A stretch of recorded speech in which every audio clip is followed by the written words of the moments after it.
ખેડૂત મિત્રો, કપાસમાં ઘણા બધા પ્રકારના સુકારાના પ્રશ્નો આપણને જોવા મળે છે અને એમાં પણ ફૂગથી થતો સુકારો, વધારે વરસાદ પડે તો પણ આપણને સુકારાના પ્રશ્ન જોવા મળે છે. અને એમાં ફૂગની વાત કરીએ તો અલગ અલગ પ્રકારની જે ફૂગ છે કે ભાઈ શરૂઆતની અવસ્થા હોય તો આપણે પિથિયમ ફૂગથી સુકારાના પ્રશ્ન જોવા મળે, પછી ફ્યુઝેરિયમ ફૂગથી થતો સુકારો અને વર્ટિસિલિયમ ફૂગથી થતો સુકારો.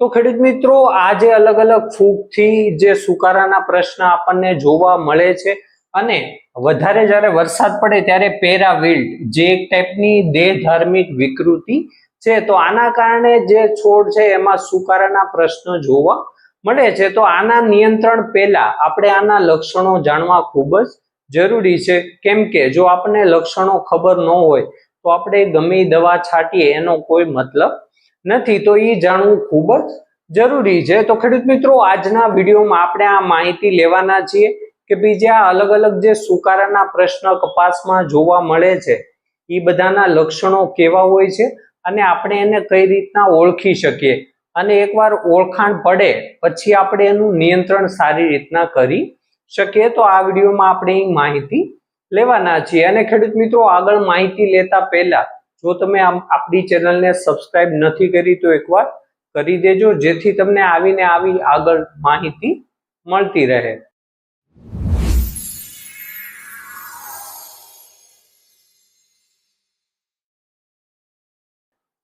નમસ્કાર ખેડૂત મિત્રો, ખેડૂત પાઠશાળામાંથી હું જિગ્નેશ અડિયા તમારું હાર્દિક સ્વાગત કરું છું. ખેડૂત મિત્રો, પહેલા આપણે સુકારાની વાત કરીએ તો પહેલો છે ફ્યુઝેરિયમ ફૂગથી થતો સુકારો. તો આ ખેડૂત મિત્રો, કોઈ પણ અવસ્થામાં આપણે કપાસ હોય એ કોઈ પણ અવસ્થામાં, મતલબ નાનો હોય, મોટો હોય, જીંડવા અવસ્થાએ હોય, ફૂલ અવસ્થાએ હોય, તો આ કોઈ પણ અવસ્થામાં આપણને જોવા મળે છે. પણ ખાસ કરીને જ્યારે આપણું જમીનનું જે તાપમાન હોય એ વધારે હોય, મતલબ આપણી જમીન જ્યારે ગરમ હોય ત્યારે આપણને આ પ્રશ્ન સૌથી વધારે પ્રમાણમાં જોવા મળે છે. અને ખેડૂત મિત્રો, જેની જમીન આપણે વધારે કાળી માટી હોય એમાં આ પ્રશ્ન વધારે જોવા મળે છે. અને આ એક જમીનજન્ય ફૂગ છે. અને આના આપણે લક્ષણોની વાત કરીએ તો પાંદડા પીળા પડે, સુકાય, અને ખાસ કરીને જે પાન હોય એમાં આ જે કોર હોય ત્યાંથી સુકાવાના પ્રશ્ન આપણને જોવા મળે છે. અને આનું જે એક અગત્યનું લક્ષણ છે, કોઈ પણ પાકમાં ફ્યુઝેરિયમ ફૂગથી થતો સુકારો હોય ખેડૂત મિત્રો, જ્યારે એને આપણે ડાળી હોય ત્યારે એને જ્યારે ઊભું ચીરીએ ત્યારે એની જે વચ્ચેની નસ હોય એકદમ ભૂખરાથી કાળા રંગની થઈ જતી હોય છે. તો આ એનું જે છે એ મુખ્ય લક્ષણ છે, કેમ કે જ્યાંથી પાણી લે છે, જેની મુખ્ય જળવાહિની છે, તો એ જ એકદમ બ્લોક થઈને ખરાબ થઈ જતી હોય છે. એના કારણે જે કપાસ હોય એ સારી રીતના પોષક તત્વો અને પાણી લઈ શકતો નથી. એના કારણે આપણને આ સુકારાનો પ્રશ્ન જોવા મળે છે. તો ખેડૂત મિત્રો, આ થઈ ફ્યુઝેરિયમ ફૂગથી થતા સુકારાની વાત. હવે આપણે વર્ટિસિલિયમ ફૂગથી થતો સુકારો હોય ખેડૂત મિત્રો, તો આ આપણને ખાસ કરીને જ્યારે જીંડવા અવસ્થા હોય અને ફૂલ અવસ્થા હોય ત્યારે આપણને આ ફૂગનો પ્રશ્ન સૌથી વધારે પ્રમાણમાં જોવા મળે છે. અને ખાસ કરીને આપણું જે જમીનનું તાપમાન 15 થી 20 ડિગ્રી આજુબાજુ હોય, મતલબ આપણી જમીન હોય ઠંડી હોય ત્યારે આપણને આ પ્રશ્ન સૌથી વધારે પ્રમાણમાં જોવા મળે છે. અને આ જ એક આપણે ફ્યુઝેરિયમમાં વાત કરીએ એમાં આ પણ એક જમીનજન્ય ફૂગ છે. આમાં પણ આપણને સુકારાના લક્ષણોની ખેડૂત મિત્રો વાત કરીએ તો આમાં પણ સુકારા આવે છે. અને ખાસ કરીને જે આ પાન હોય એમાં આ જે વચ્ચેનો ભાગ હોય, મતલબ આ જે નસ છે, તો આનો જે વચ્ચેનો ભાગ હોય એ પીળાશ પડે છે. અને વચ્ચેનો ભાગ પીળાશ પડી અને એમાં સુકારાના પ્રશ્ન આપણને જોવા મળે છે. અને ધીરે ધીરે બધા પાન સુકાઈને ખરી જવાના પ્રશ્ન આપણને જોવા મળે છે. અને ઘણીવાર થાય એવું કે ભાઈ આપણો જે છોડ હોય કપાસનો એમાં પાન ખરી જાય અને જે નાના નાના જીંડવા હોય એ જ આપણને છોડમાં દેખાતા હોય છે. અને ઘણીવાર આ જે જીંડવા નાના નાના હોય સારી રીતના પરિપક્વ થતા નથી. અને આનું એક બીજું અગત્યનું ખેડૂત મિત્રો લક્ષણ એ છે કે જ્યારે તમે એનું જે થડ હોય એનો આ થડ હોય અને એમાં આડું આપણે કટ કરીને જોઈએ તો એમાં આવી રીતના ડાઘા પડી જવાના પ્રશ્નો આપણને જોવા મળતા હોય છે. એનું કારણ એ છે કે આ જે ટપકા છે એ ન્યાથી છોડ છે એ પાણી અને પોષક તત્વો લેતું હોય છે. તો આ ફૂગ લાગવાથી ન્યા છે એ એકદમ ભૂખરા કાળા રંગનું થઈ જાય છે, મતલબ કે જ્યાંથી એને છોડ પાણી લે છે એ એકદમ બ્લોક થઈ ગઈ છે. એટલા માટે આપણને એવું જોવા મળે કે અમુક પાન પીળા પડે છે, મતલબ જે જળવાહિની હોય એમાં અમુક જે પાન હોય એને પાણી મળે, અમુકને ન મળે, એટલા માટે પીળાશ પડવાના પ્રશ્ન આપણને સૌથી વધારે પ્રમાણમાં જોવા મળતા હોય છે. તો ખેડૂત મિત્રો આ થઈ ફ્યુઝેરિયમ થી ફૂગથી થતો સુકારો અને વર્ટિસિલિયમ ફૂગથી થતા સુકારાના લક્ષણોની વાત. હવે ખેડૂત મિત્રો છેલ્લો સુકારો છે ઈ છે પેરાવિલ્ટ.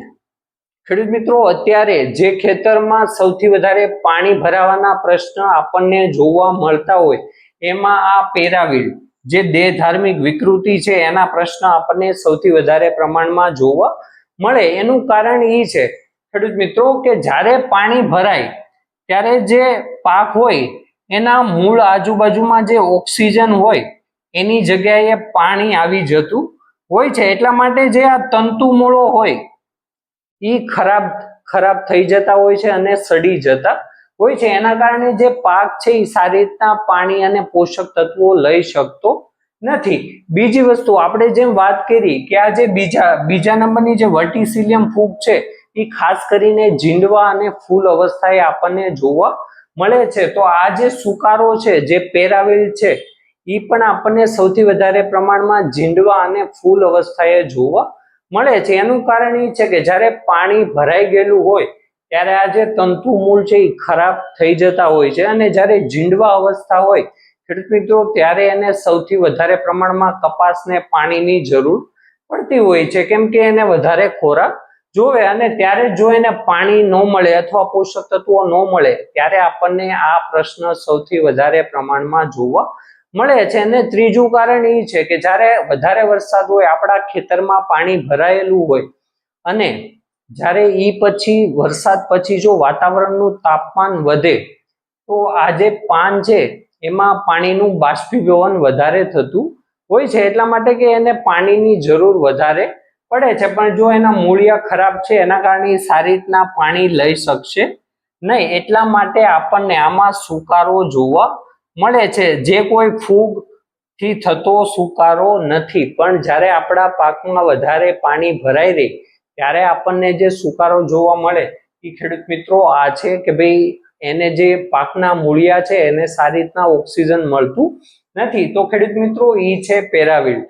હવે ખેડૂત મિત્રો વાત કરીએ કે ભાઈ આ જે ત્રણેય સુકારાના પ્રશ્ન છે એના નિયંત્રણ માટે આપણે શું કરવું જોઈએ. તો આ જે બંને સુકારા છે, ફ્યુઝેરિયમ ફૂગથી થતો સુકારો કે જેમાં આપણે મૂળને કાપીએ, ઊભું ચીરીએ ત્યારે એમાં આપણને વચ્ચેની જે લાઈન હોય, જળવાહિની હોય, એ ભૂખરા રંગની થઈ જતી હોય છે, આ પહેલા નંબરનો. અને બીજા નંબરના સુકારાની વાત કરીએ, વર્ટિસિલિયમ ફૂગથી થતો સુકારો, તો એમાં જે આપણે થડ હોય એને આડું ચીરીએ ત્યારે એમાં અમુક જે જળવાહિની હોય છે એ ભૂખરા રંગની થઈ જતી હોય છે. ને જ્યારે આજે આપણે પહેલા નંબરની વાત કરી એમાં કમ્પ્લીટ જે વચ્ચેની નસ હોય આખી ભૂખરા રંગની થઈ જાય, પણ જ્યારે બીજા નંબરનો સુકારો હોય એમાં આખું થતું નથી, એમાં ટપકા રીતના જ એમાં એ ભૂખરા રંગનું થઈ જાય છે. તો આના નિયંત્રણ માટે ખેડૂત મિત્રો જે કાર્બેન્ડાઝિમ 50% જે આવે છે, જે કાર્બેન્ડાઝિમ 50% આવે છે એનું તમે ડ્રેન્ચિંગ કરી શકો છો, કેમ કે ખેડૂત મિત્રો આ સુકારામાં ડ્રેન્ચિંગના સારા પરિણામ જોવા મળશે. બીજું છે મેટાલેક્ઝિલ મેન્કોજેબ, એનું પણ તમે ડ્રેન્ચિંગ કરી શકો છો, મતલબ ટુવા આપી શકો છો. અને ત્રીજા કેમિકલની વાત કરીએ તો ખેડૂત મિત્રો થાયોફેનાઇટ મિથાઇલ જે રોકો કરીને આવે છે એનું પણ તમે ડ્રેન્ચિંગ કરી શકો છો. એ ત્રણેયના બંને સુકારા સામે ખૂબ સારા પરિણામ જોવા મળશે. અને ખેડૂત મિત્રો આજે આપણે વધારે વરસાદના કારણે જે પેરાવિલ્ટનો પ્રશ્ન આવે છે તો એના નિયંત્રણ માટે ખેડૂત મિત્રો આપણે જેમ બને એમ આપણા ખેતરમાં પાણી ન ભરાઈ રહે એવી વ્યવસ્થા કરવી જોઈએ. અને આપણને થોડો જાજો પ્રશ્ન જોવા મળે છે તો જે 13-045 જે પાણી દ્રાવ્ય ખાતર આવે છે પોટેશિયમ નાઇટ્રેટ, એનો તમારે 30 ગ્રામ પ્રતિ